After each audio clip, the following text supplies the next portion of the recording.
제126편 고난의 두해 2. 요셉의 죽음 9월 25일 화요일 세포리스에서 달려온 한 사람이 요셉이 총독의 저택에서 일하다가 추락으로 심하게 다쳤다는 비극적인 소식을 이 나사렛 집에 가지고 오기 전까지만 해도 모든 것이 잘 진행되었다. 세포리스에서 온 전령은 요셉의 집으로 가는 길에 상점에 들러 예수의 부친 사고를 예수에게 알렸고 그들은 함께 그 집으로 가서 마리아에게 비보를 전했다.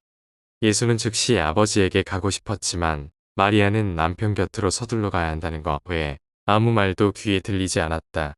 그녀는 요셉이 얼마나 심하게 다쳤는지 알지 못했기 때문에 당시 10살이었던 야고보가 세포리스에 동행해야 하고 예수는 그녀가 돌아올 때까지 어린아이들과 함께 집에 남아 있으라고 지시하였다.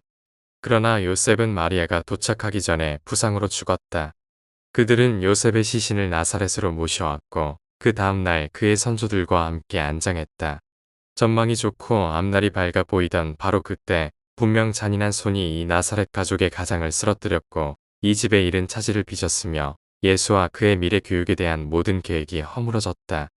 이 목수 청년은 이제 겨우 14살이 넘은 지금 땅과 육체의 신성한 본성을 드러내기 위해 하늘 아버지의 임무를 완수해야 할 뿐만 아니라 그의 젊은 인간 본성은 과부 어머니와 7 형제자매, 태어날 아기까지 돌보는 책임도 짊어져야 한다는 것을 깨닫게 되었다. 이 나사렛 아이는 이제 이렇게 갑자기 아버지를 여인 가족의 유일한 기둥이자 위로가 되었다. 이 운명의 어린 인간은 세상에 있는 동안 그가 알았던 유일한 집, 아버지 집의 수호자 역할로 그의 어머니를 부행하고 보호하는 형제자매에게 아버지가 되고 일찍이 인간 가정의 가장이 되고 무거운 그러나 매우 교육이 되고 훈련이 되는 책임을 떠맡게 되었는데 따라서 이러한 자연적인 사건들이 유라시아에서 일어나는 것이 허용되었다. 예수는 갑작스럽게 밀어닥친 책임을 기꺼이 받아들였고 끝까지 충실히 수행해 나갔다. 적어도 일생에서 한 가지 큰 문제이며 예상했던 곤경이 비극으로 해결되었다. 이제는 사람들이 그갈 앞비들 밑에서 공부하려고 예루살렘으로 가기를 기대하지 않을 것이었다. 예수가 누구의 제자도 되지 않았다 하는 것은 언제나 참말이었다. 가장 낮은 어린아이들로부터도 언제나 기꺼이 배우려 했지만 그는 결코 인간의 근원에서 진리를 가르칠 권한을 얻지 않았다. 여전히 그는 태어나기 전에 가브리엘이 그의 어머니를 방문했다는 사실을 전혀 알지 못했다. 그의 공생애가 시작될 때 세례받은 날에 그는 이 말을 단지 요한에게서 들었다. 해가 지남에 따라서 나사렛의 이 어린 목수는 갈수록 모든 사회 제도와 종교 관습을 변함없는 이 방법으로 채웠다. 그것이 인간의 혼에 어떤 영향을 미치는가? 그것이 하나님을 인간에게 인도하는가? 그것이 인간을 하나님께로 인도하는가? 이 젊은이가 삶의 오락과 사회적인 면을 완전히 소홀히 한 것은 아니지만 점점 더 그는 단지 2가지 목적에만 시간과 에너지를 바쳤다.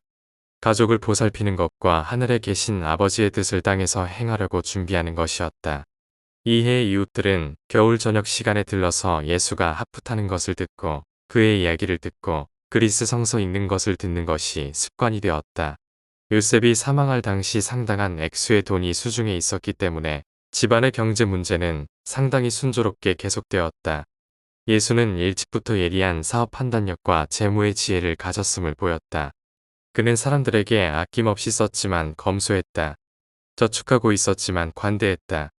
그가 아버지의 재산을 현명하고 효율적으로 관리하는 것이 판명되었다. 예수와 나사렛 이웃들이 이 가정의 사기를 북돋아 주려고 모든 노력을 기울였음에도 불구하고 마리아는 물론 아이들도 슬픔에 잠겨 있었다. 요셉은 가버렸다. 요셉은 특별한 남편이자 아버지였기 때문에 모두 그를 그리워했다. 그리고 그에게 말을 하거나 마지막 축복의 말씀도 들을 수 있기 전에 그가 죽었다고 생각하니 더 비극적으로 보였다.